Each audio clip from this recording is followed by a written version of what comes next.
Hi everyone. Okay. Been getting a ton of messages and I figured I would just do a little Q&A answer video here than making a bunch of slides. So I'll make it short and sweet, kind of, maybe, but I'll answer a few financial questions some people had asked, but also I probably will put a few dream drops in here that I have not shared publicly. I have dreamed this week of some geopolitical events that I think just need our attention. You have to realize too, when you dream about something, it does not necessarily mean that thing will happen, but there are times that the Lord will provide us warnings or, hey, pay attention to this because this is going on behind the scenes. But when you use your voice and you declare, is it that he's asking us to just prepare and I want to warn you in advance? Or is he also saying, hey, I want you to do something about this? So you have to be discerning of what it is that you're being asked to do as you are seeing these things take place, whether it's in your dreams or having a download or a vision or just an unction and knowing in your spirit about these things. So the first thing I want to touch on is, number one question is, should I buy gold and silver? I would say, number one, do whatever you feel led to do. I'm not a financial advisor. I'm just a girl who has dreams. But if I were going to tell you what I saw in my dreams for the last 5, 6, 7 years is, yes, you want to buy physical gold or silver. Silver is probably going to be the better, easier investment for a lot of people because it's cheaper. And it's also has the potential to make a higher return on it. I don't always see silver as just an investment, but also a hedge because you are literally using fake dollars to purchase actual true God's money. Remember, the gold is mine and the silver is mine. And so, yes, I would look in that. You can purchase it online. Always make sure it's a reputable source. You can also go to a local dealer and buy that. If I were going to buy silver, I would encourage you to have it physically in your possession, though, not buying it in stocks and EFTs and things like that right now. Like, you want it in your hands if you are going to go down that path and purchase, okay? Can you leave money in banks? Again, you are going to need to just ask the Lord and do what you feel led, and then trust in that, what it is that you need to do. Should you have cash? Why would that be a bad idea? We have been told that we always have to keep our money in banks, but do you have to do that? A lot of people are worried about the digital economy and the things that are rolling out right now. I would say if you're not carrying cash, you're actually using all the digital anyway because you're using a debit card and a credit card. You've already been programmed to use the digital stuff and keep your cash in a bank. But remember, every time you go and deposit that money in a bank, the banks now are able to loan that out 100%. So kind of think about some of those things as you are doing that. I don't really give advice. People are asking me for advice on that. Like, I really don't give advice on that. I really think that's a personal decision between you and the Lord. What is your intuition telling you? Go do your own research, use your wisdom and your knowledge, and then make the best financial decision for yourself in that. Okay, I want to add into this a couple of dreams that I've not shared that have happened over this last week that go into a little bit of this and what I've been talking about. One of them is a balancing, and well, I have talked about this part of the justice system and there being balance, where things have been just so heavy one way and not the other, and that the justice is upon the earth, but it's taking some time. But you start to see things right now that are speeding up in this. But just as we want light to be shown, darkness is also coming with full vengeance. But when you see the light and you have your prophetic eyes on, your spiritual eyes turned on, and you can see nothing but the light, and you focus on that instead of focusing all the time on what the darkness is doing, you begin to have a peace that arises in you because you're not focused on the negative. You're focused on what God is saying and what God is showing. So as I tell you these next couple of dreams, I just ask you to focus on God, okay? On the light. We're not focused on darkness and vile, evil things, because that's not what God has ever shown me to do. I'm aware of those things, but I'm not giving them my attention. I'm not feeding them my energy, or even my back and forth banter with them. Instead, I'm using my time and my voice to partner with heaven, to partner with true unconditional love, to pray for my leaders, regardless if I believe in them, of the policies that they're putting in place are for the best interest of me. We pray for our leaders for a heart change because their decisions affect me and you, right? And so we know that a lot of leaders right now are being controlled by a lot of people back here behind the scenes, and those things are coming to light, and we're being shown those things at this time. Okay, so in a dream 3 nights ago, President Trump was walking up onto a stage, and he was being given an award. And when he received his award, the guy said, "This is your award that was taken from you," and gave him an award of just a trophy. He takes off a jacket, and his shirt said, "Trump is back." Everyone starts cheering. It's like, whoa, yeah. I looked down, this is kind of funny in the dream, and I saw Trump had really, really, really large thighs. And if you know anything about that symbolism on the body, you know that that's very strong. Like that bone in that area is a very strong bone. It takes someone with a very strong bone to be able to carry the weight around of what they're being asked to do. And so I saw that very symbolic of he needed these very, very, very strong legs in order to move forward.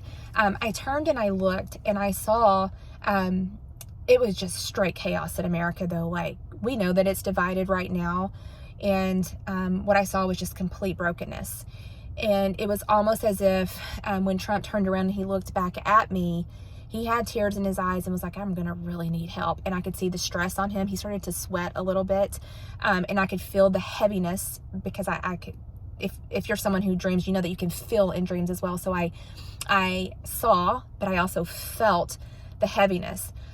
One thing I also want to encourage you to do is to think about the symbol of him, not just Trump the man, but he has become a symbol to many people, not just in this nation, but in the nations, of what he stands for, what he's been doing, how he has come in. He has broken a lot of things up. He may not use a rhetoric you like. You may not like him as a person, but the symbol of I'm calling things out, I'm going to show some things, I'm going to reveal some things, that he's being used. A lot of people say he's being used like a Cyrus. There are some other instances of where people can see that in a negative way. I'm not telling you what to believe about any of it. I'm telling you to use your discernment. I'm just telling you what I was shown as he came back on the scene, regardless of what type of leader you think he is or what he symbolizes. When he came back on the scene, what I saw was he couldn't fix the brokenness of America himself. So everyone who is putting their like, Trump's going to fix it, or this person's going to fix it, this one political leader is going to fix it. No. And he was even saying, I can't do this on my own. I need the people to speak. I need the people to stand up. I need the people. I need the people.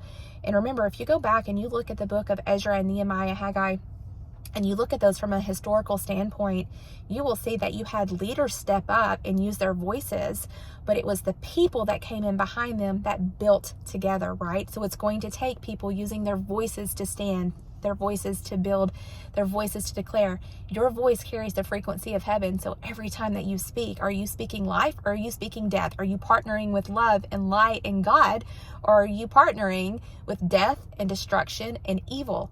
You have to know, what is it that you are partnering with? What is it that you are giving your energy and attention to every day? Because whichever one that is, that's the one that you're helping feed.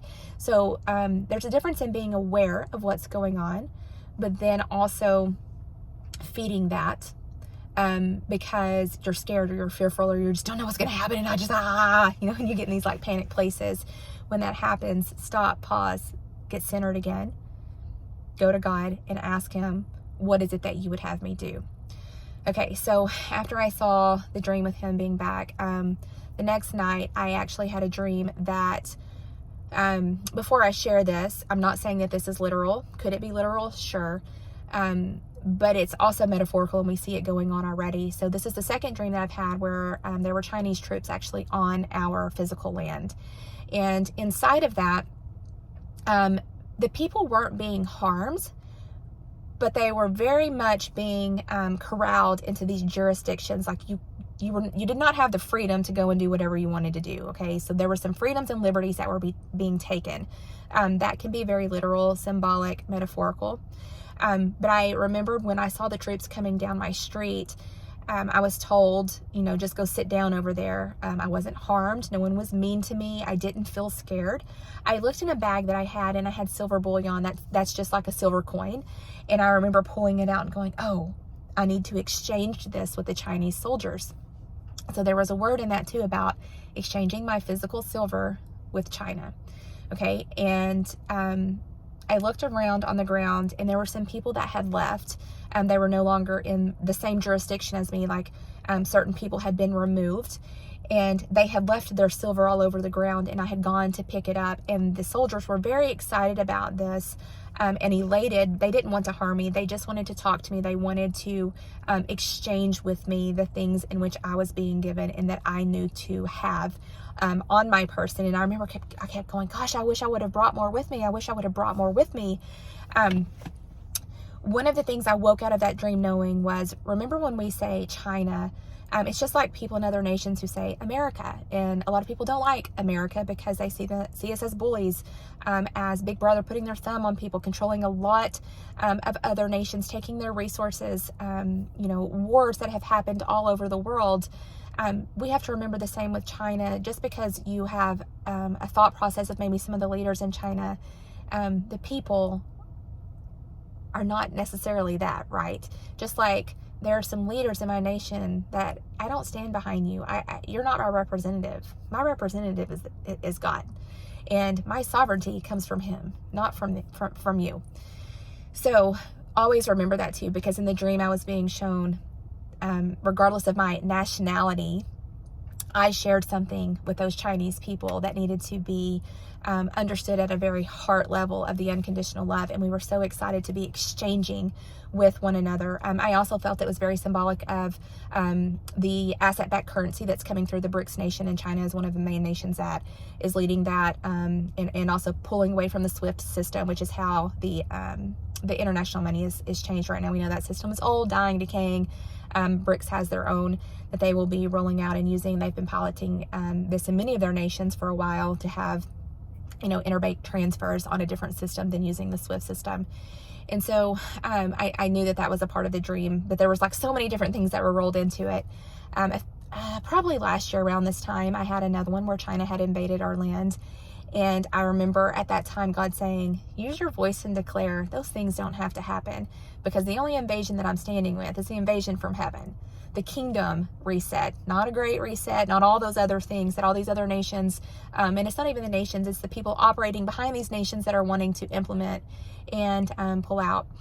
So another dream I had this week that kind of went into a line with those was over our military, and I woke from that. I'm not going to tell you all of the details of it. It's not really important, except that we need to be praying for our military, praying for those who are making decisions inside of our military, and that all light will be shown on anything that's going on in that arena, and also for the men and women who serve and have given their lives to protect our nation, and also for war itself. We don't have to have wars anymore. We don't have to do that. And so the people that are trying to pull us into these wars, remember, there's a lot of financial gain inside of wars, but do the people want the wars? You pull people in, but do they want it? Because a lot of times you have elite systems behind the scenes controlling these things, but then it's our sons and daughters, our moms and dads, that are being pulled in to fight these wars for elite systems. A lot of them are fought as holy wars, because you're talking about religious institutions and systems that are being pitted against each other. This is why I'm always talking about put the rope down. Stop being controlled through your emotions, through fake narratives, through fake authority. And you have to be discerning. Like, you have to be so discerning right now, and being able to look at people and feel them. What do they stand for? Are they leading from a heart that is full of love and compassion, and they want to set people free in their own sovereignty and liberation? Or are they being controlled by someone else for power, control, and manipulation that's feeding their ego? Because let's just be honest, once you get a taste of that power, it's fun, right? And there's some human nature in there where pride seeps in, and that ego just goes of like, oh, I kind of like this feeling, right? And so be very discerning, that watch these political systems and even the voting stuff that we have going on right now. I see a lot of people that want to come out and use their voices during the votes and election time. Why are you not using your voice right now? Why haven't you been using your voice this whole time? Where are you having an active participation all the time? It's not just these certain times and systems. When it comes to voting, we know that there's a lot of manipulation going on behind that. There has been for decades. It's nothing new. It's not even new during, the last few elections that a lot of people are focused on right now, but this has been going on for such a long time, and not just in this nation, but all over the world. And so I continue to see changes coming to our voting systems, that we will not continue to vote the way that we have. We are not going to continue to participate in a system that is set up for manipulation, and just continuing to participate, wanting a different change or result, but still only participating in that. And I think it's going to evolve the way that we will be electing our leaders going forward. I've also been seeing places, I released the word about the Ramoth Gileads, and how the leaders would be coming out of those places where they would have seats at round tables. They would have prophetic insights of what is God saying, how to move forward. Goshen, that's a really big deal right now, and I know a lot of people are talking about that. And why? Because it's not one person receiving a word, one person receiving a dream, one person being the only person that can hear from God. When you start seeing a lot of people talk about the same thing, I always go, because we're over the target, and God is speaking and declaring something, and everyone's picking it up. So why are people talking about the same things? It's more of like a, hello, verily, verily, I say unto you, pay attention to this. Start using your voice. Start using what your daddy gave you, which is this thing right here, to speak, declare, partner, and then be an active participant as we move forward. We do not have to be victims, and we do not need to play victims. We need to take responsibility for our own sovereignty, and it's through peaceful voices. We have to remember that. This next revolution is not through violence. It will just continue a repetitive cycle if we do that. Instead, we want absolute, actual change into full sovereignty of the people, to give back to the people, to set people up for their own sovereignty, to make their own decisions, to stop living under false authority, false rulerships, not being separate from God anymore, knowing that you have the ability for yourself to go to Him. There's not a between person. It's you to God. It's you to the Holy Spirit. That is living in the kingdom. And all of these other things are just going to be byproducts of living in the kingdom, as we begin to shift in that way, as far as businesses go, and health, and resources, the monetary systems, and all of those things that we know need to crumble in order to be rebuilt. Gosh, the education system, y'all. I probably need to do a whole series on the dreams I've been having about schools and reshaping the education system with our kids in the way that they're taught. And even just the smarts and the wits that they have now versus maybe some of the ways that we were all raised, where everybody sits in a class and conformed and everybody learns the same thing, because God has given so many people so many unique, beautiful gifts that if they were flourished from a young age and they were encouraged from a young age, like, what would that look like? What would that be like? So, hydroponic gardening. That is another big one. I have had so many dreams lately about this. This is like all over the place. I'm just telling you, like, all the things. But that is going to be a big thing going forward. And I think that it also had to do with the soil and some of the weather patterns that we've been seeing. So in hydroponic gardening, there would be some ways and innovations that we would be given to be able to grow the food that people need, and to be able to steward some of those things a little bit better than we've been stewarding right now, especially when we got some weather manipulation going on up in the skies, right? So that's a whole other story in itself as well. So I don't know. I think there's a lot of people in fear right now, and I just encourage you not to be in fear. I encourage you to be just in peace and be aware of your surroundings. Watch what's going on, but partner with God. Partner with what He is saying. Partner with what He is asking you to declare. You might be someone who's speaking online like me. You might be someone who is in their prayer closet. You might be, gathering with other people. You might be cooking dinner, and God's just speaking things to you that He wants you to declare out. You have power. You carry the frequency of heaven in this voice right here of yours. Never doubt the power that you have, the dunamis power that lives in within you and operates in and through you when you are connected to God. Because there is a very powerful, powerful, powerful thing that you hold and that you are here for at this very specific time. So I hope that this encourages you, has answered a few of your questions that you guys have been writing in, but also gives you some prayer points and maybe some activations for you to take it back, for yourself and ask God, well, what's my active participation? What would you like me to pray about? Where would you like me to stand? How can I take a part in a role and be an active participant and stop waiting for somebody else? Because if it's not you, then who? Who's going to do it if it's not you? So just ask God that today. What do you want me to do? And then you'll be shown and you'll know. And it doesn't have to be hard. And it's easy and it's simple to get into your heart, to go, God, show me the true unconditional love that you have for that person, for that leader, for this nation. And what is it that you are proclaiming? What is it that you see that I can then partner with you in? Okay, you guys have a good one, and God bless you all.